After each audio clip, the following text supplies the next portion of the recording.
Welcome back, everybody, to Hector's Hard Mode. We are on the mission where we're going to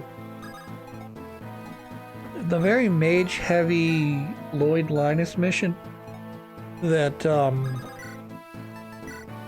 very much am starting to feel is my ability to beat this level, or eventually complete this level, seems to be based on one part preparation in good position, and the other, say, 20 to 50% of this has been luck. Like, on the one hand, yeah, when you have people like Pet and Priscilla who've been going back and forth healing guys and attacking when they can, and on the other hand, some of the characters being at just the right level with just the right stats that they do not die after that attack by the sniper. Or in the case of Heath, he got berserked, but he managed to hang on and evade enough attacks for 5 turns that the berserk wore off on him.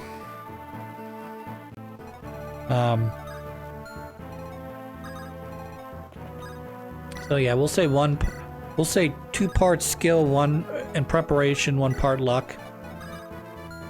Or 3 part preparation, 1 part luck. Something like that. Blah.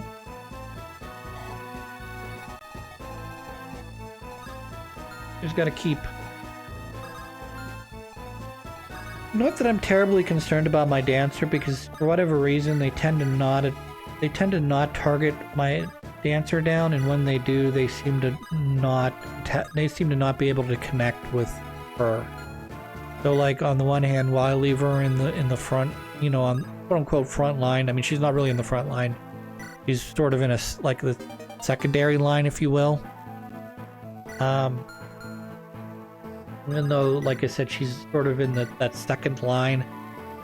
The flyers, the magic users, whatever, they seem to ignore her in favor of attacking an Ellawood or a Lynn or a general or what have you.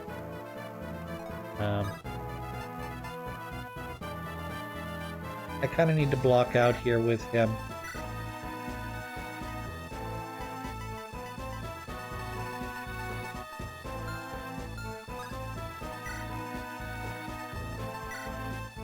You also do kind of need to heal. Both true. Both true. I both need to. Well, I guess we're looking at the maximum of, well, not a maximum of 2 hits. We're looking at a minimum of 2 possible attackers, depending on if they go after her or not. Heath evades yet again. Heath, Urk, you're gonna get my I don't know who I'd give the game ball to at this point. If you know how at the end of football games they generally give the best player, or the player who's most impactful, like sort of like the MVP, he gets the game ball, you know what I mean? We're doing such a great job. I don't know who I would give the game ball to in this situation. Priscilla, obviously she served a secondary role, but she was super important in us winning this match, because without her physically on the board, I don't think my physical units would be able to survive the never-ending onslaught of attacks. Though I did also have Pent, who could wield both a psychic staff, as well as what do they call that? Restore. So even if I didn't have Priscilla, I could technically have used Pent for strictly healing purposes. I think it'd be very difficult without having a second healer to do that. You're on my team now. Sorry. I skipped your dialogue because I don't care about you. You're like the second worst character in this game. Okay. There's probably worse characters than Valdia in this game. You could argue probably Carla is probably a worse character than Valdia, because not only can she only be recruited in Hector's campaign, but she can only be recruited by using Bartray in a specific level, and he has to be classed up, and he has to be able to survive one of her attacks.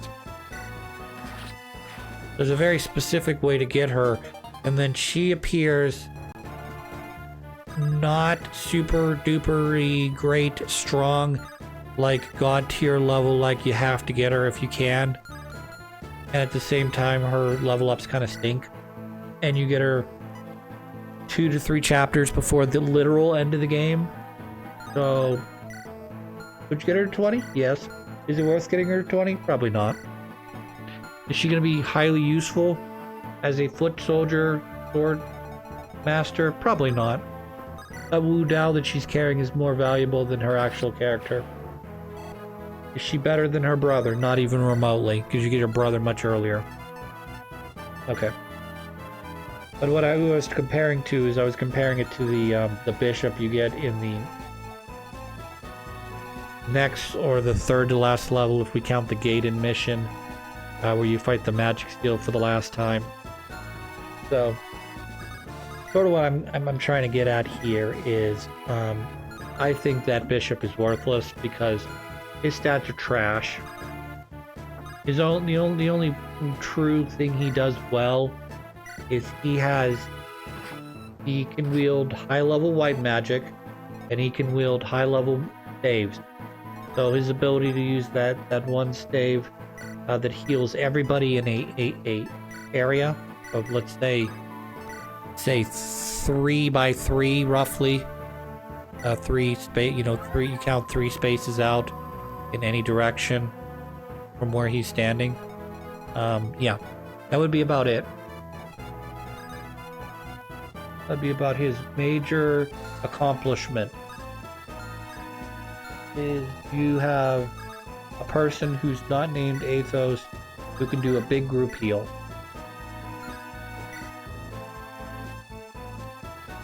Even if you didn't train anybody else.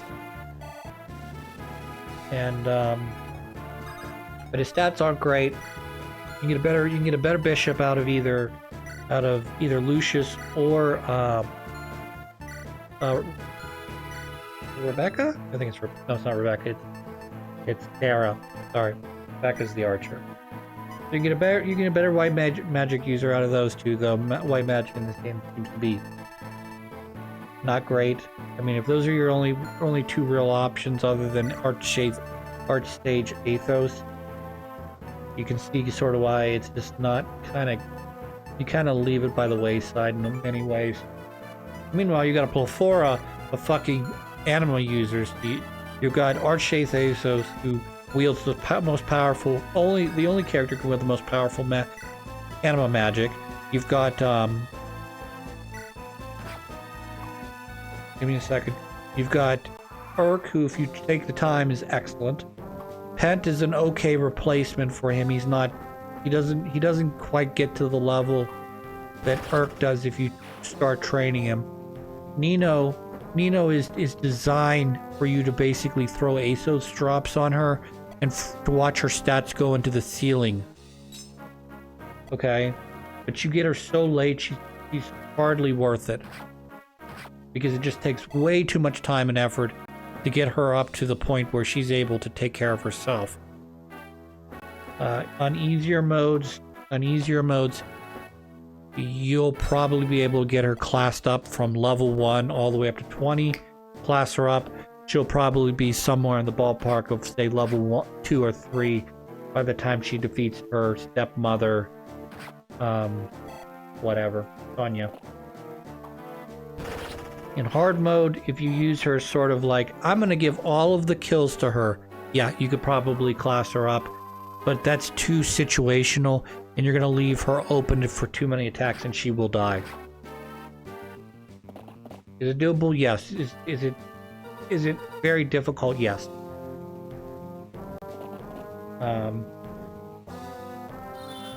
So I'm pretty sure we're more or less at the end of the reinforcements. The magic users, they're done reinforcing at this point.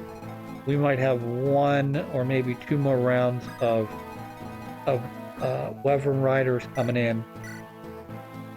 Shouldn't be too hard, as you can see. They don't hit nearly as hard as they should at this point in the game.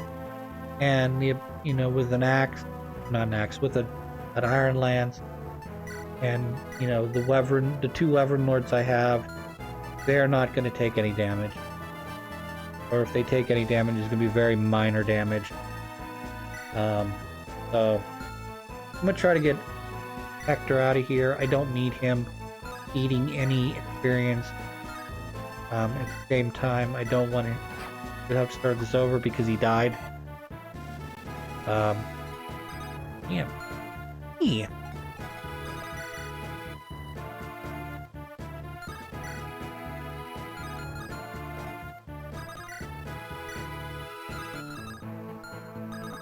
So, depending on how long it takes me to finish up this level, I may start the next level, which is the one where Hector goes to get our mods and classes up. I say that because that level is very short, and that level is like at most like 15 minutes, 10-15 minutes, depending on how quickly. Like if you want to go get the treasure chest, it'd probably take you closer to 15 minutes. But I don't anticipate this level taking much longer.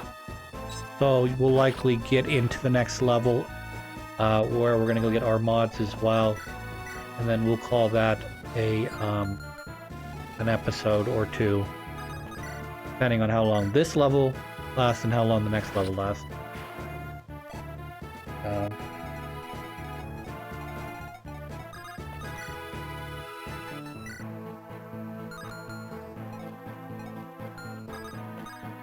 So I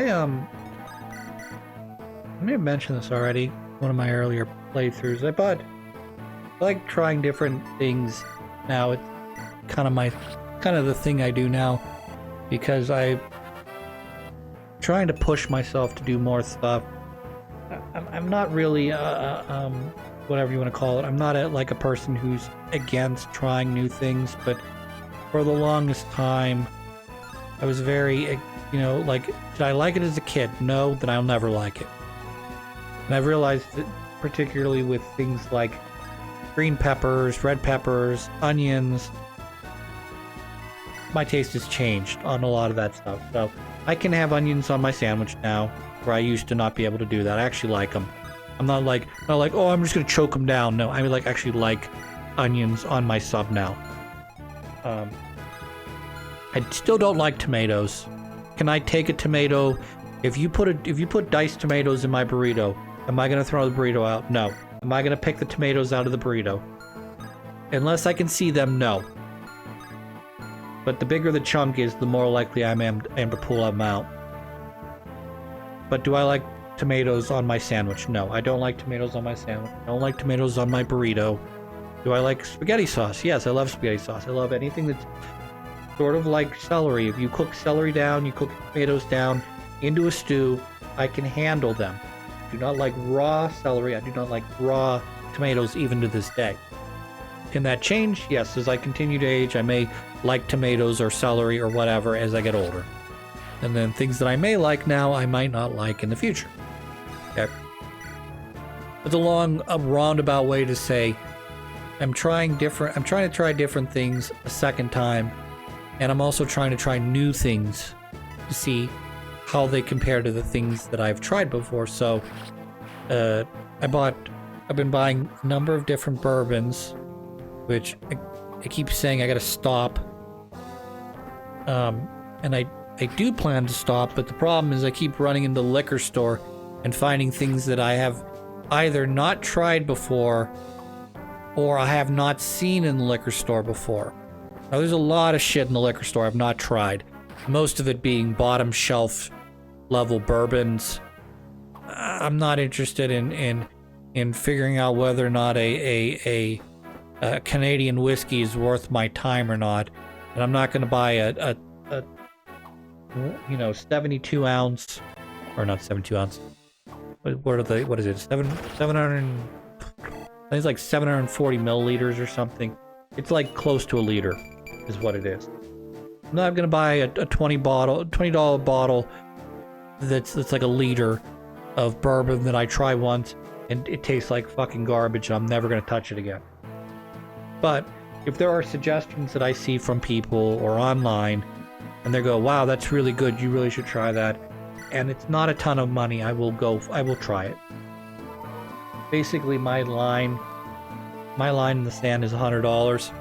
If it is $100, it better be like special edition, perfectly aged, perfectly, you know, perfect flavor, like everybody's raving about it.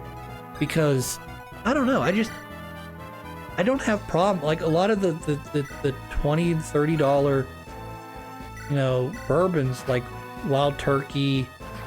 I think I mentioned I really liked. I think it was the 7-year Jack, or is it Jim Beam? I can't remember. I'd have to look. Really liked it. Whereas I could not stand the base level. You age that fucker an extra couple years, so it goes from being like a 3-year or 4-year bourbon to a 7-year bourbon. I don't know what changed, but it was super good. It was not expensive. Anyways, getting away from my point. So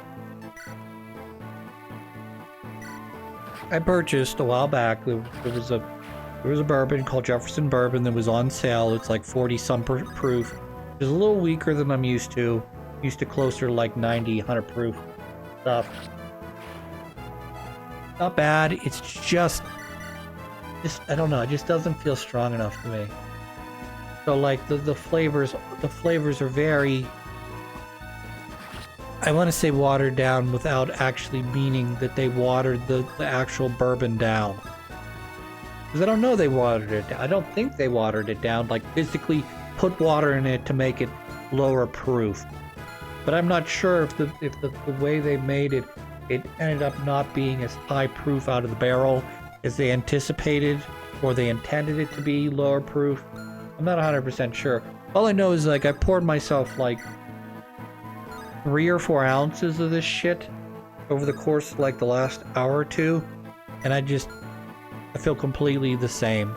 Like if I had poured myself 4 ounces of 101 proof anything, I'd be like, no, I wouldn't actually be slurring my words, but I'd be like saying stupid shit. They'd be like, Chris, you're a little drunk. You're a little drunk right now, Chris. I think you're a little drunk. Maybe you should slow down, get a little water in there. Also, I don't want to wake up with a headache. So that's another of the many reasons I kind of enjoy the taste more than I enjoy the let's get drunk part. If I want to get drunk, I'll drink some beer. You know? I don't know.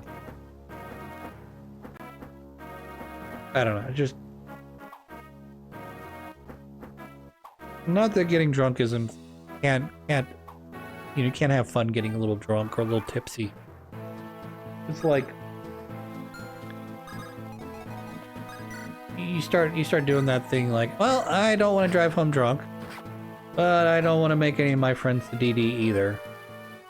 And you know, I don't want to wake up with a hangover or headache. And I kind of want to like enjoy the drink that I'm having. If it was tasting like shit, then yeah, maybe I'll chug this, you know. But if I really like or enjoy or the complexities of a particular drink, or you know, it's something that I do to relax, like a great one that I would say at least at this point would be a gin and tonic.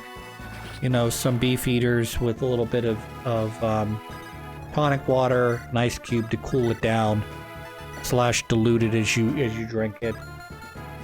That's a summertime drink. Let me tell you what. And the bourbon, that tends to be more of like a fall, winter, spring thing when it's cooler. Not that I won't drink it in the summer. I just, at that point, I think it'll be more of a mixed drink instead of just actually dipping it out of a glass with maybe a little bit of ice.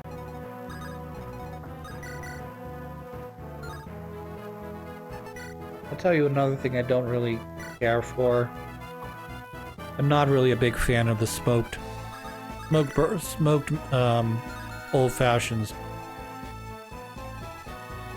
I won't say they don't do anything for me, but in order to compensate, in a lot of cases, a lot of the bartenders, at least the places I've been, and I could be just gone to a bunch of shitty places that don't do the smoked old fashioned right.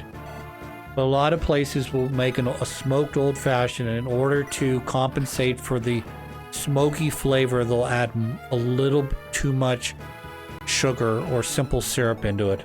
It just, I don't know. I'm not trying to be a snob. I'm not trying to say, well, I wouldn't drink it. I would still drink it, but the closer you get to a peated bourbon, the less likely I am to drink it.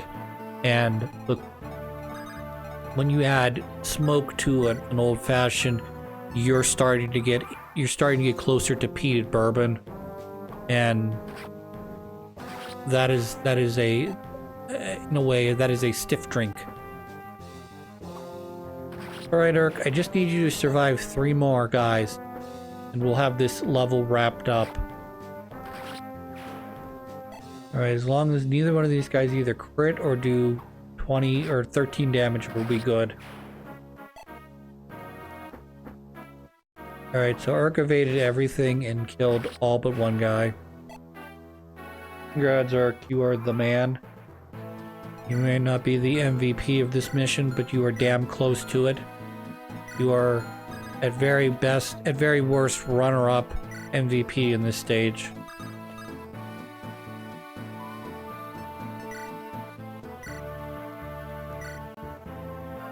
You'd probably be actually the MVP of this. Either you, or Heath, or Stella. One of you 3. Unfortunately, Oswin, you fell backwards to just the slot 4. I'm sorry, you're not going to metal in this particular level. You're not going to be silver, bronze, gold, medal player here, but you are certainly noted with a honorable mention trophy or ribbon. You know, honorable mention, judge's choice, what have you. The level felt very luck-based, and maybe it's a matter of, well, you don't need luck if you're good. And I've got a lot of really good characters here with very good statistics, i.e. resistance, i.e. evasion. And I sort of patched the rest of it together between Elwood and Lynn and Rebecca, or not Rebecca, Louise. We still have a couple more guys left. As you can see, there are a couple guys with divine long-range magic attacks, but we should be able to take those on. I don't think this Valkyrie has anything offensive related attached to it, so we should be able to get rid of her. Oswin, we're going to primarily use you, Elwood, and Heath if he wakes up, to take out the remaining guys to the north. Of course, I want to also send Heath and Valdia to the south to pick up the village / restock my items again. I got lots of, you can see I have lots of swords, I've got lots of axes. I need more lances, and I need to pick up at least one more bow and arrow. Kind of regretting selling off all of my higher level bows. I just didn't think I'd be using a bow user in this campaign at all. It turns out I'm going to be using Louise, at least in certain levels, so. But I don't know. I may just bench Louise and Pent, depending on what I have left. I could run both. I didn't run either axe user or either Dorcas or Gates in this level. Harkin's still sitting on the bench. They all are going to come in probably not next episode, because next episode's Hector's mission, but the episode after that, they're probably going to make a reappearance. At least 2 of those 3 are going to make a reappearance. because we're going to start getting into the final couple levels. So I'm going to start focusing down on bringing classed up units that are ready to play, ready to move into the last couple levels and finish this game off. But yes, he's got a light brand, which means he does lots of magical damage. And if you get next to him, then it becomes physical damage. And yeah, good luck.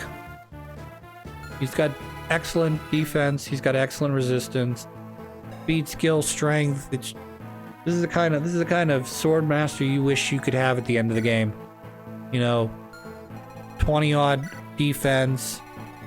You know, close to 20 resistance, near max attack, skill, speed, luck, ridiculously high luck in consideration. That also factors into your evasion. Ridiculous.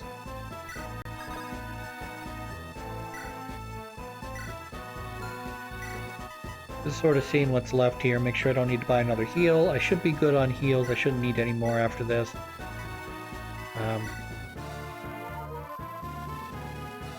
Keep my eyeballs open for another place to purchase stuff at. I know there's a preparatory mission before we trot out into the final 2 levels that's coming up in about 3 levels or so. So I'll really be able to prepare, sell off the stuff I don't plan to use, keep the stuff I do plan to use, and be well stocked up for the final 3 missions.